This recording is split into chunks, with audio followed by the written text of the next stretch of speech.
12th chemistry lecture. आपला chapter चालू आहे केमिकल थर्मोडायनॅमिक्स.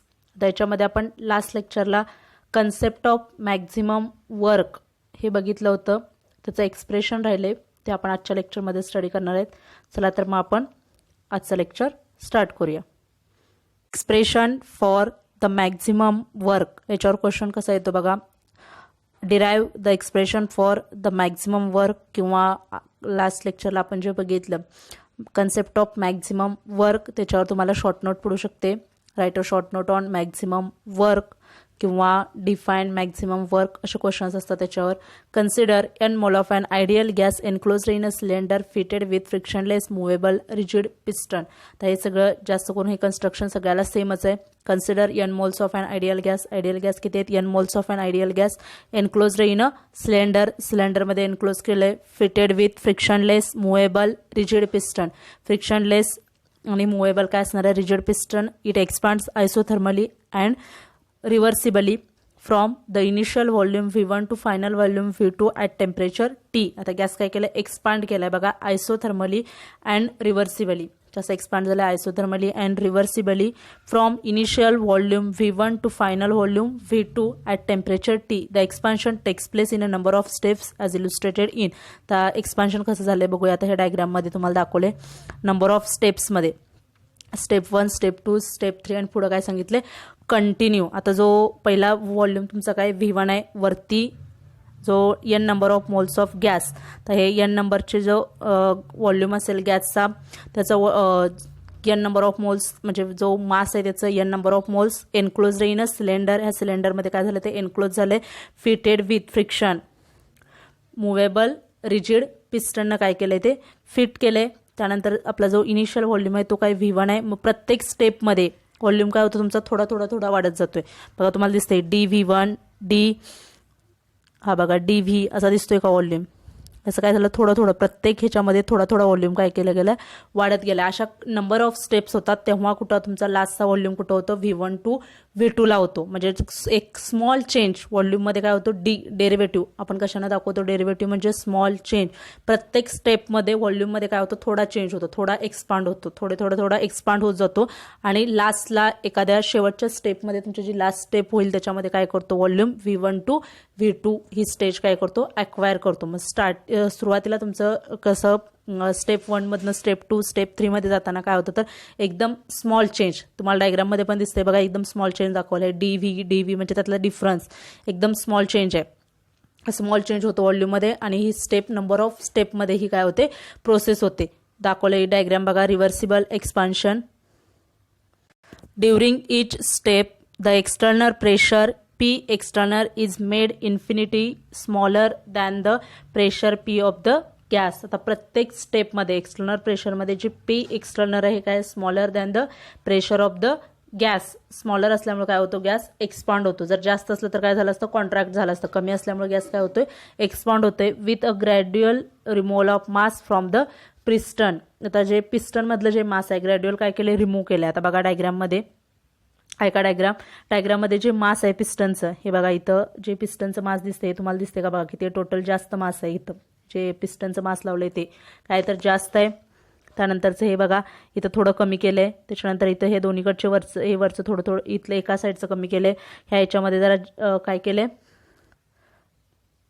त्याच्यापेक्षा थोडं कमी केलं, परत कमी केलं. असं ग्रॅड्युअल काय करत गेले? डिक्रीज करत गेलेत मास ऑफ पिस्टन. कशाचं मास डिक्रीज केलं? तर पिस्टनचं मास. मग आता पिस्टनचं मास डिक्रीज केल्यामुळे काय होतं? ग्रॅड्युअली गॅस हळूहळू काय होतो? एक्सपांड होत जातो. मास डिक्रीज केल्यामुळे गॅस काय होतो? थोडा एक्सपांड होतो. The gas expand slowly and it's pressure P would decreases. आणि त्याचा जो टोटल प्रेशर जो असतो गॅस एक्सपांड होतो. आणि जे गॅसमधला आतलं कंटेनरमधलं जे प्रेशर आहे ते काय होतं? तर डिक्रीज होतं. The expansion continuous until the pressure of the gas fall to P exerted. आता जे प्रेशर असतं गॅस काय होतो? कंटिन्युअस एक्सपान्शन चालू असतं. ते आपण बघितलं व्हॉल्यूम DVनं वाढत जातो. म्हणजे स्मॉल चेंज होत जातो. डेरिव्हेटिव्ह आपण तो चेंज दाखवतात. व्हॉल्यूममध्ये स्मॉल चेंज होत जातो. The expansion continuous until the pressure of the gas fall to P external. मग हे काय होतं, एक्सपान्शन कंटिन्यू होतं जेव्हा जोपर्यंत गॅसचं जे प्रेशर आहे ते पी एक्सटर्नल एवढं होत नाही, एक्सटर्नल प्रेशर इतकं होत नाही, तोपर्यंत काय होतो, गॅस एक्सपांड होत जातो. Beyond this no further expansion occur and the system attains mechanical equilibrium with the surrounding. मग जेव्हा पी एक्सटर्नल ॲटमॉस्फिअर चे बाहेरून लावलेलं प्रेशर आहे म्हणजे external pressure becomes equal to pressure of the gas. जेव्हा गॅसच्या प्रेशर इतकं होतं त्याच्या पुढं काय होत नाही, गॅस एक्सपांड होत नाही. आधी स्टार्टिंगला तुमचं पी एक्सटर्नल किंवा जे प्रेशर आहे ते कमी असणार आहे, परत हळूहळू काय होतं, जसं जसं आपण मास कमी करत तसं प्रेशर काय होतं, ते प्रेशर ते तेवढंच राहतं. पी एक्सटर्नल जे असेल ते फक्त जे गॅसचं प्रेशर आहे ते काय होतं, जसं तो मास आपण जे कमी करत जाऊ, ह्याचं पिस्टनचं मास कमी करत गेल्यामुळे काय होतं, ह्याचं प्रेशर काय होतं, डिक्रीज होत जातं. आणि ते असं एक स्टेज येते की आणि गॅस काय होत जातो, एक्सपांड होत जातो. प्रेशर डिक्रीज झाल्यामुळे, गॅसचं प्रेशर डिक्रीज झाल्यामुळे गॅस काय होत असतो, एक्सपांड होत जातो. अशी एक स्टेज येते की ते कशाच्या इक्वल होतं, जे एक्सटर्नल प्रेशर आहे त्याच्या इक्वल होतं प्रेशर, आणि त्या स्टेजच्या पुढं गॅस काय होत नाही, एक्सपांड होत नाही. त्याला त्या स्टेजला काय म्हणतात तर mechanical equilibrium with it surrounding. ते काय होतं, मेकॅनिकल इक्विलिब्रियम विथ सराउंडिंग दाखवतं. The volume of gas increased by an infinitesimal quantity DV in each single step. प्रत्येक क्वांटिटीमध्ये गॅस किती वाढतो तर इन्फिनिटी DV इतका वाढतो, derivative of V. The process is repeated in a such a way that every time P external is lowered infinitesimally, the gas undergoes a series of infinitesimal increments in a volume until the volume V2 is attained. प्रत्येक स्टेपमध्ये काय होतं तर P external काय होतो, lower होत lowered infinite gas undergoes अ series. म्हणजे जो त्यातला गॅस आहे तो काय होतो, प्रत्येक सिरीजमध्ये लोअर होत जातो, कमी कमी होत जातो. जो प्रेशर याच्यातला कंटेनरमधलं जे गॅसचं जे प्रेशर आहे पी ते कमी कमी होत जातं आणि व्हॉल्यूम काय होत जातो, वाढत जातो. ॲट फायनल जो व्हॉल्यूम आहे V2 तिथं अटेन होईपर्यंत काय होतं, व्हॉल्यूम स्मॉल व्हॉल्यूम काय होत जातो, वाढत जातो. Wien the volume of gas increased by an infinitesimal amount of dV in a single step, the small quantity of work done. आता फक्त एका स्टेपमध्ये, सिंगल स्टेपमध्ये वर्क डन किती होईल बघा, derivative of W dW is equal to minus P external into DV. जे आपलं वर्कचं एक्सप्रेशन आहे, काय एक्सप्रेशन आहे, W is equal to minus P external into delta V. त्याच्यामध्ये फक्त आपण आता डेल्टा V म्हणजे आपला जो चेंज झाला आहे सिंगल स्टेपमध्ये काय झालं, किती अमाऊंटमध्ये चेंज झालं तर DV. So dW derivative of W is equal to minus P external into DV. समजली का बघा, ही स्टेप कशी घेतली आपण. As the expansion is reversible, P is a greater by a very small quantity DP than PX. Thus आता expansion काय तर रिव्हर्सिबल एक्सपान्शन आहे, बघितलं आपण रिव्हर्सिबली अँड आयसोथर्मली म्हटलं होतं. So expansion is a reversible, P is a greater by a very small quantity, P काय असेल थोडंसं ग्रेटर असणार आहे, very small quantity DP than PX. Thus P minus P external is equal to DP. आता जे दोन्ही काय असतं एकदम व्हेरी स्मॉल क्वांटिटी असते म्हणून P मायनस P एक्सटर्नल जे आहे व्हॅल्यू त्याच्यासाठी काय घेतलं तर DP और P external is equal to P minus DP. आता P एक्सटर्नलसाठी व्हॅल्यू काढली बघा, हा दोन्हीतला जो चेंज आहे एकदम स्मॉल असतो म्हणजे P मायनस P एक्सटर्नल जे गॅसचं प्रेशर आहे आणि बाहेरचं एक्सटर्नल प्रेशर आहे त्यामधलं जो डेरिव्हेटिव्ह घेतलं त्याचं प्रेशरचं डेरिव्हेटिव्ह एकदम स्मॉल असतं म्हणून ते घेतलंय. So P minus P external is equal to derivative of P. कारण रिव्हर्सिबल प्रोसेस असल्यामुळे एक्सपान्शन रिव्हर्सिबल आहे त्यामुळे जो P असतो एकदम तुमचा जास्त ग्रेटर असतो दॅन P एक्सटर्नलपेक्षा एकदम जास्त ग्रेटर असतो. मग हळूहळू काय होतो, कमी होत जातो आणि P एक्सपान्शन इतका तो P एक्सटर्नल इतका येतो. So P minus P external is equal to काय येणार DP म्हणजेच डेरिव्हेटिव्ह ऑफ प्रेशर और P external is equal to P minus DP. हे फक्त रिअरेंज करून घेतलं इक्वेशन, कंबायनिंग इक्वेशन 4.6 आणि 4.7. आता ही दोन इक्वेशन कंबाईन करा, काय काय येतं बघा इक्वेशन. म्हणजे काय करायचं आपल्याला, फक्त P एक्सटर्नलची जी व्हॅल्यू आहे ती इथं पुटअप करायची. ही जी व्हॅल्यू आहे हे बघा, ही P एक्सटर्नलची जी व्हॅल्यू आहे ती इथं पुटअप करा आणि आपण इक्वेशन लिहूया. मग काय येणार, dW is equal to minus P minus DP into DV is equal to, आता मायनस नात मल्टिप्लाय करायला लागेल, minus P DV plus DP DV. फक्त काय केलं, आतमध्ये मल्टिप्लाय करून घेतलं, मायनस P हे DV आणि ते मल्टिप्लाय करून घेतलं DV आणि मायनसनं, म्हणजे मायनस P DV आणि मायनस, आता मायनस मायनस काय होईल, प्लस होईल. हे बघा इथे हे काय आहे, मायनस आहे आणि हे DV म्हणजे काय येईल, मायनस P DV आणि हे मायनस प्लस होईल, प्लस DP DV हे येईल. Neglecting the product of DP DV which is a very small. तर जे प्रोडक्ट आहे DP आणि DV म्हणजे डेरिव्हेटिव्ह ऑफ प्रेशर काय ते स्मॉलच आहे आणि डेरिव्हेटिव्ह ऑफ व्हॉल्यूम एकदम स्मॉल असतं, त्यामुळे ते प्रोडक्ट काय करतात, निग्लेक्ट करतात. Neglecting the product TPDV which is a very small, we get DW. काय येणार मग, derivative of W is equal to minus PDV, the total amount of. समजलं का बघा इथंपर्यंत. DW इज इक्वल टू काय आलं, minus PDV, the total amount of work done during entire expansion from V1 to V2 would be the sum of infinitesimal contributions of all steps. आता total अमाऊंटमध्ये work जे होतं, work done during entire expansion, जेवढं पूर्ण expansion होतं आपल्याला माहिती आहे किती होतं, V1 to V2 व्हॉल्यूम वाढतो, प्रत्येक स्टेपमध्ये फक्त स्मॉल वाढतो DV.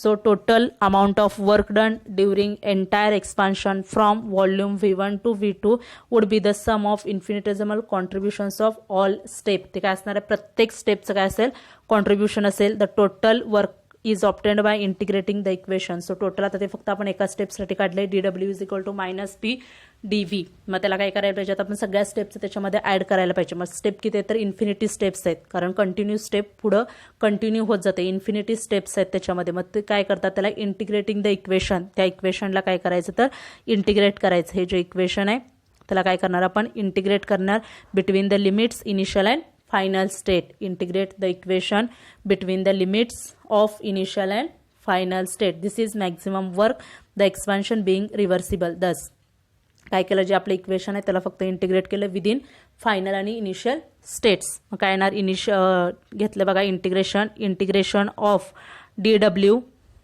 काय integration of DW initial final, त्याच्या खाली आपण रेंज लिहिली, लिमिट लिहिलं, हे इनिशियल आणि फायनल इतकं त्याचं लिमिट आहे. DW is equal to minus, आता मायनस नेहमी इंटिग्रेशनच्या बाहेर असतं, आतमध्ये आपण इंटिग्रेटलं जे हे असतील सिम्बॉल्स वगैरे असतील ते काय असतात, बाहेर असतात. मायनस प्लस वगैरे जे काय असेल ते काय असणार आहे, इंटिग्रेशनच्या बाहेर. मग काय येणार, इंटिग्रेशनच्या बाहेर मायनस, त्याच्यानंतर integration of V1 to V2 P into DV. फक्त आपण इंटिग्रेशन केलं, तर DV म्हणजे काय, आता आपलं लिमिट काय आहे व्हॉल्यूमचं, V1 टू V2 फायनल आणि इनिशियल काय V1 आहे, फायनल V2. सो त्या लिमिटमध्ये आपण त्याला काय केलं तर इंटिग्रेट केलं, integration of initial to final DW is equal to minus integration of V1 to V2 P DV. Hence W max is equal to काय असेल, आता W max is equal to minus integration of V1 V2 into PDV. हे काय असणार, maximum work असतं तिथं. It is the maximum work expansion being reversible. So W max किंवा W maximum work done is equal to minus integration of V1 to V2 PDV. Then using ideal gas laws, तर तुम्हाला माहिती आहे ideal gas law कोणता असतो, PV is equal to NRT. Ideal gas equation PV is equal to NRT हे use केलं. मग काय येईल, PVच्या ऐवजी जी व्हॅल्यू आपली तिथं W max is equal to काय बघा, W max is equal to integration of V1 to V2 PDV. मग so PV is equal to NRT. आता PV साठी आपण PV is equal to NRT. So काय येईल, W max is equal to minus integration of V1 to V2 NRT delta V upon V. काय केलं, NRT delta V upon V. त्याच्यानंतर आता फक्त काय यूज केलं आपण तिथं, आयडियल गॅस इक्वेशन यूज केले. आलं का बघा तुमच्या लक्षात, काय यूज केलं आपण तर आयडियल गॅस इक्वेशन यूज केलं. याच्यामध्ये PV is equal to NRT, म्हणजे P इज इक्वल टू, फक्त रिअरेंजिंग करून घ्या equation, P is equal to काय येणार, NRT अपॉन V. सांगते ही स्टेप समजली नसेल तर काय येणार, NRT अपॉन V. मग Pच्या ऐवजी काय करायची, व्हॅल्यू घालायची NRT अपॉन V. मग काय येईल बघा, इंटिग्रेशन आहे तसंच, integration of minus integration of V1 to V2 NRT upon V. मग ते अपॉन V ते कशा घेतलं, DVच्या डिवायडेड बाय V घेतलंय, त्याचं अपॉन V.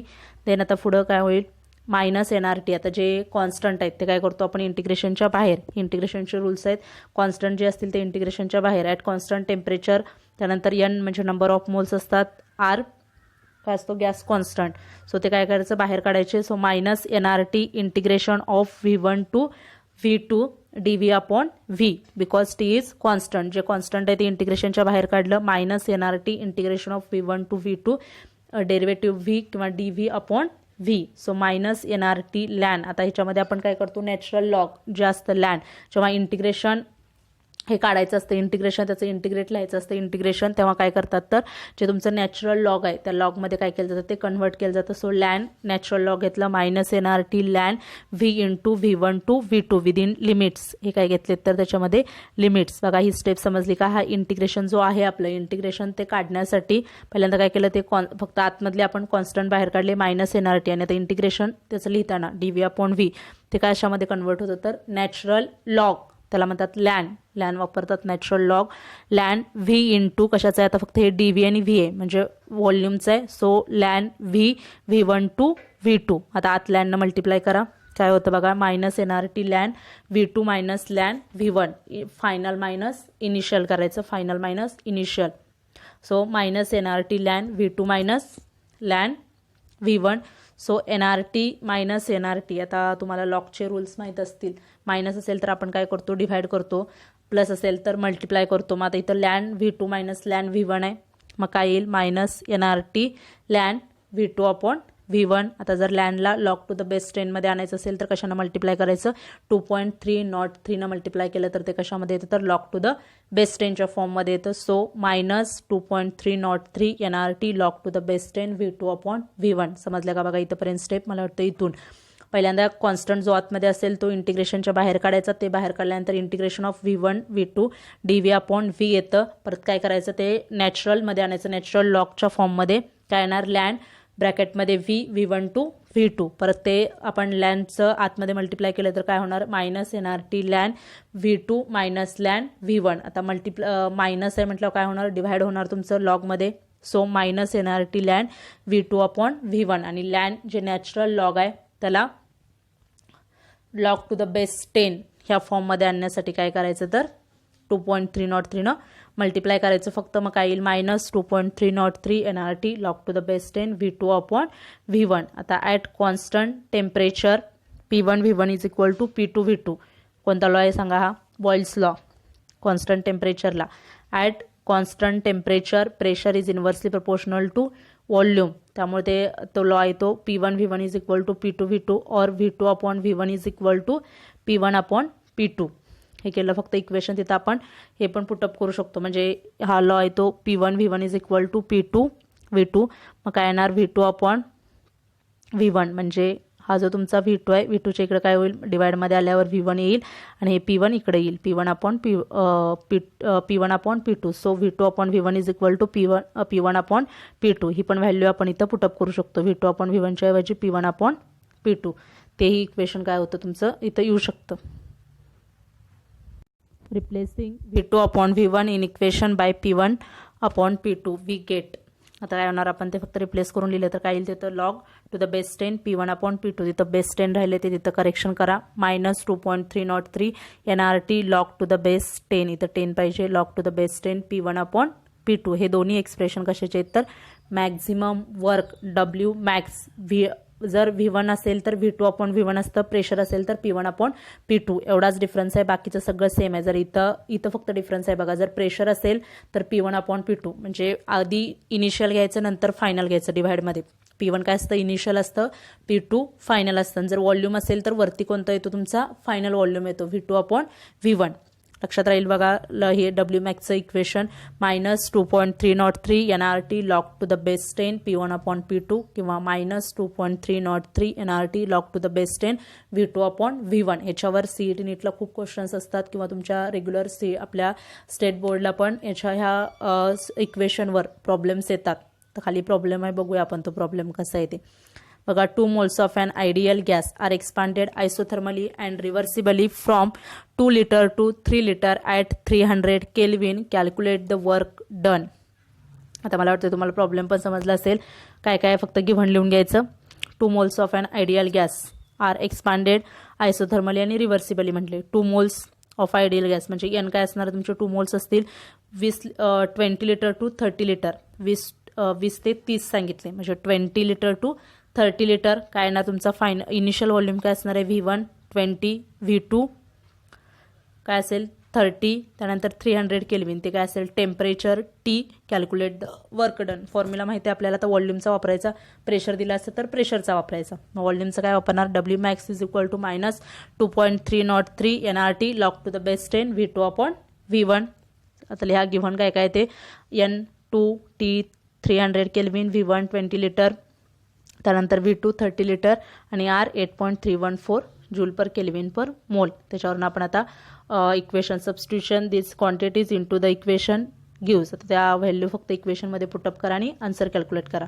काय LW max is equal to -2.303 into 2 mole into R N R काय 8.314 into T 300 kelvin into log to the base 10 30/20 log to the base 10 1.5 येतं. बाकीच्या आन्सरवरनं व्हॅल्यू काढल्यानंतर किती येतं बघा -2023 जूल आणि किलो जूलमध्ये काढायचं असेल तर -2.023 किलो जूल. समजलं का बघा तुम्हाला. हे असेच प्रॉब्लेम येतात. एकतर तुम्हाला प्रेशर दिलं जातं किंवा व्हॉल्यूम. प्रेशर असेल तर P1/P2 लिहायचं, व्हॉल्यूम असेल तर V2/V1. बाकीचं इक्वेशन आहे तसं आणि हे प्रॉब्लेम काय केले जातात तर सोडवले जातात. तर आजचं लेक्चर आपण इथंच स्टॉप करतोय. आजच्या लेक्चरमध्ये फक्त इतकंच बास की फक्त आपण काय बघितलं एक्सप्रेशन फॉर मॅक्झिमम वर्क. आता जो नेक्स्ट पार्ट आहे तो आपण नेक्स्ट लेक्चरला स्टडी करू. ह्याचे अजून प्रॉब्लेम सोडवा. मॅक्झिमम वर्कचं हे डेरिवेशन पण करा कारण तुम्हाला विचारू शकतात डेफिनेशन ह्याला एक्सप्रेशन हे डेरिवेशन याचं येऊ शकतं. Derive the expression of maximum work कारण इझी डेरिवेशन आहे. जास्त काय याच्यामध्ये अवघड नाही. फक्त ते कन्स्ट्रक्शन त्या डायग्राम फक्त प्रत्येक वेळ काय होतो प्रत्येक स्टेपमध्ये DVनं चेंज होतो ईच स्टेपमध्ये. आणि स्टेप कशा असतात नंबर ऑफ स्टेप्स असतात. त्यामुळे प्रत्येक स्टेपला आपण काय केलं इंटिग्रेट करून घेतलं आणि हे आन्सर काढलेलं आहे. व्यवस्थित करा डेरिवेशन एकदम इझी आहे. काय याच्यामध्ये अवघड नाही. जर काय डाऊट्स असतील तर विचारा. थँक्यू.